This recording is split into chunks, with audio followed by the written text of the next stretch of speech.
اگه تمام آشفتگی‌ها، فروپاشی‌ها، اضطراب‌های جمعی و حتی حس گمگشتگی این روزها نه نشونه سقوط بلکه نشونه تولد یه نسخه جدید از بشریت باشه چی؟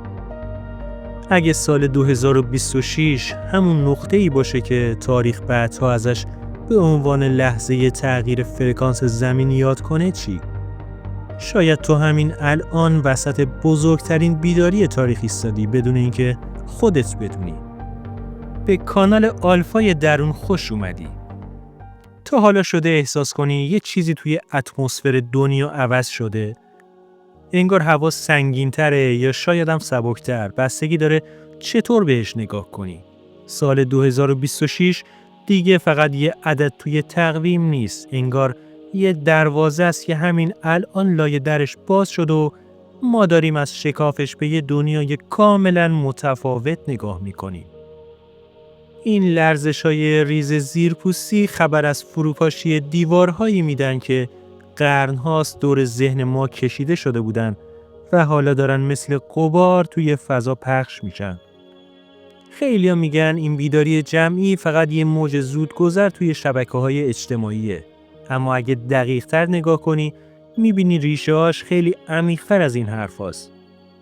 انگار یه فرکانس ناشناخته داره از هسته زمین یا شاید از اعماق کهکشان پخش میشه که دکمه هوشیاری آدم‌ها رو یکی یکی فشار میده و بیدارشون میکنه. ما دیگه اون موجودات مطیع سیستم‌های قدیمی نیستیم، چون کدهایی که توی DNA ما پنهان شده بودن حالا با برخورد این امواج جدید دارن دونه دونه فعال میشن. دقت کردید چقدر آدما دیگه اون نسخه قدیمی خودشون نیستن و انگار نقاب‌هاشون داره جلوی چشماشون ذوب میشه؟ توی این سال سیستم هایی که قرنها ما رو توی قفس تکرار و عادت نگه داشته بودن دارن از درون ترک میخورن و فرو میریزن. این موج جدید مثل یه سونامی ساکته.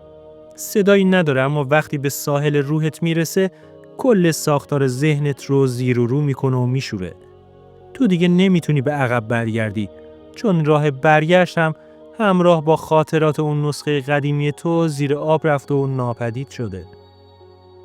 راز ماجرا اینجاست که 2026 نقطه تلاقی تکنولوژی فوق سریع و معنویت باستانیه. جایی که هوش مصنوعی و شهود انسانی با هم سرشاخ میشن. ما وارد دورانی شدیم که دیگه نمیشه حقیقت رو پشت دیوارهای بلند و سانسورهای قدیمی پنهان کرد.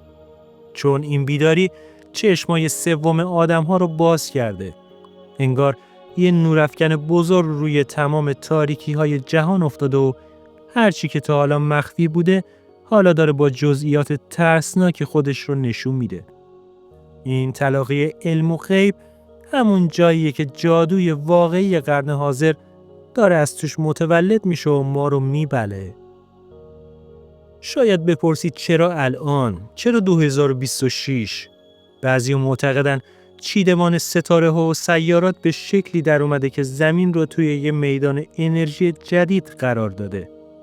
یه جور نوسان کیهانی که باعث میشه روح‌های خواب زده یهو با یه شوک الکتریکی بیدار بشن و با تعجب بپرسن من اصلا اینجا چی کار میکنم؟ این فقط یه اتفاق نجومی ساده نیست، بلکه انگار نوبت تکامل بزرگ بشریت رسید و ما دقیقاً همون نسلی هستیم که قرعه این گذار به ناممون افتاده. زمین داره پوست اندازی میکنه و ما هم مجبوریم همپای اون لایه‌های قدیمی وجودمون رو دور بریزیم. خب دوست من، اگه تا اینجای ویدیو حس کردی که این حرفا فقط یه تئوری نیست و یه چیزی توی درونت باش هم فرکانسه، همین الان کانال رو سابسکرایب کن و زنگوله رو بزن، چون قراره توی این مسیر بیداری قدم به قدم با هم جلو بریم و هیچ موجی رو از دست ندیم. این موج جدید بیداری برخلاف دفعات قبل دیگه دنبال هیچ قهرمان، لیدر یا منجی بیرونی نمیگرده که بیاد و نجاتش بده. این بار هر کسی خودش یه منجی کوچیکه که داره از توی پیلش بیرون میاد و دنیای منحصر به فرد خودش رو از نو میسازه. ترس عجیبی توی فضای عمومی حاکمه، چون سیستم‌های قدیمی به شدت می‌ترسن. اونا از آدم‌هایی که دیگه با ترس و تهدید کنترل نمیشن وحشت دارن. وقتی تو دیگه نترسی، بزرگترین سلاح اونا از کار میفته و این دقیقاً همون نقطه‌ایه که آزادی واقعی تو شروع میشه.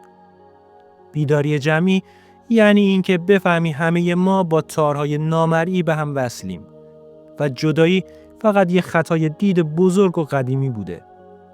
اگه تو در گوشه‌ای از دنیا درد بکشی، لرزشش مثل یه موج رادیویی به قلب منم میرسه و من رو هم بیقرار و آشفته میکنه. توی 2026 این حس همدلی دیگه یه شعار قشنگ برای کتاب‌ها نیست، بلکه یه واقعیت فیزیکیه که داره با تمام سلول‌های بدنت حسش میکنی. این همبستگی ناخودآگاه همون چیزیه که ساختارهای قدرت رو به لرزه در آورده. چون تفرقه دیگه روی آدم‌های بیدار کار نمی‌کنه. یه سکوت عجیبی قبل از طوفان برقراره. دقت کردی چقدر میل به تنهایی و خلوت کردن توی دل آدم‌ها بی دلیل زیاد شده؟ این یعنی روح داره آپدیت میشه و کدهای قدیمی رو پاک میکنه تا فضای خالی برای دریافت داده‌های جدید این عصر نوری باز بشه. ما داریم به نسخه 2 بشریت تبدیل میشیم. موجوداتی که به جای مغز با قلبشون فکر میکنن و به جای کلام با ارتعاش حرف میزنن. این انزوا یه جور پیله سازیه که توش داری بالهای جدیدت رو امتحان میکنی تا برای پرواز بزرگ پیش رو آماده بشی. اما حواست باشه، بیدار شدن همیشه هم با حسای خوب و آرامش همراه نیست. گاهی بیداری یعنی دیدن مستقیم کابوسی که توش بودی. برای همین خیلیا توی این موج دچار سردرگمی، پوچی یا اضطراب عمیقی میشن که هیچ دکتری نمیتونه با قرص درمانش کنه.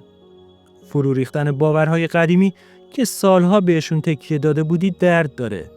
مثل جوش خوردن استخوانی که قبلاً بد جوش خورده بود و حالا باید بشکنه. این رنج تخریب نیست، بلکه رنج زایمانه. تو داری خود جدیدت رو توی دردهای شدید این روزها به دنیا میاری. توی این سال مرز بین رویا و واقعیت باریکتر از مو شده و انگار پرده بین دنیاها داره هر روز نازکتر و شفافتر میشه. خوابهایی که میبینی، الهامات ناگهانی که بهت میشه، همشون دارن یه پیام واحد و مرموز رو توی گوشت مخابره میکنن. وقتش رسیده که از ماتریکس خارج شی. ماتریکسی که فقط توی فیلم ها نیست، بلکه توی نوع فکر کردن، خرید کردن و زندگی ما رخنه کرده بود. تو داری یاد میگیری که چطور از توی این زندان ذهنی به فضای بیکران نگاه کنی و راه فرارت رو پیدا کنی. راز بزرگ 2026 اینه که بیداری از طریق نادیده گرفتن اتفاق میفته، نه از طریق جنگیدن با اون چیزی که دیگه دوستش نداری.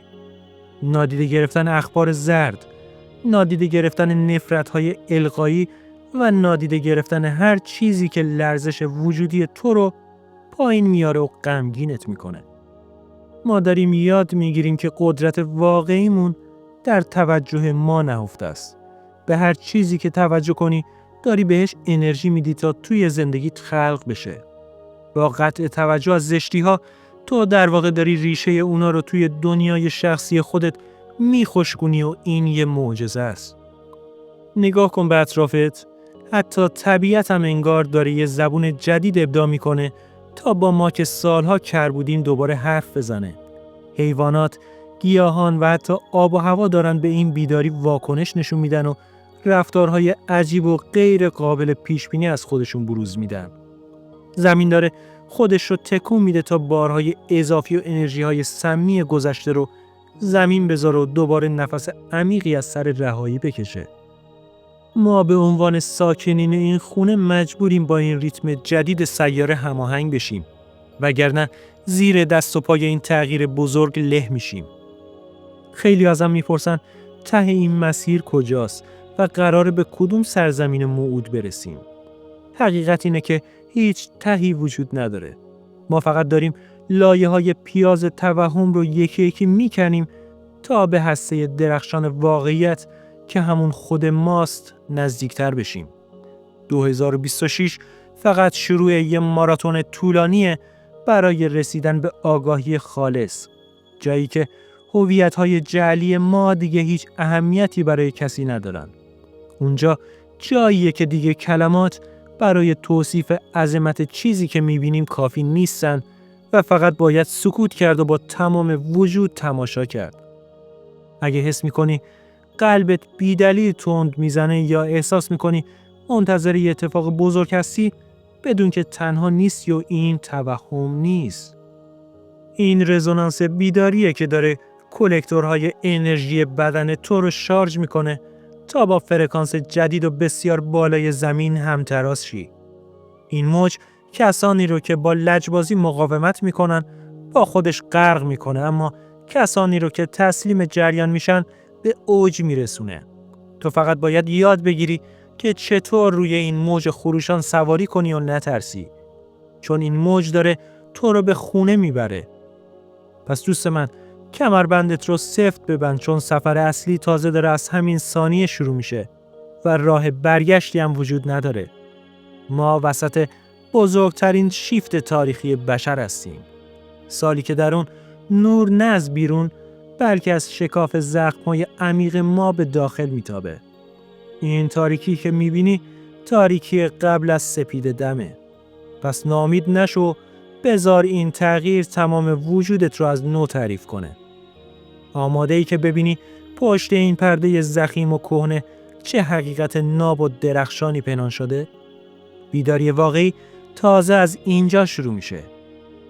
اگه احساس میکنی این موج تو رو هم لمس کرده، توی کامنت ها بنویس من بیدارم تا ببینم چند نفر از ما توی این فرکانس جدید هم مسیر شدیم. و این ویدیو رو برای کسی بفرست که میدونی وقتشه پرده از جلوی چشماش کنار بره.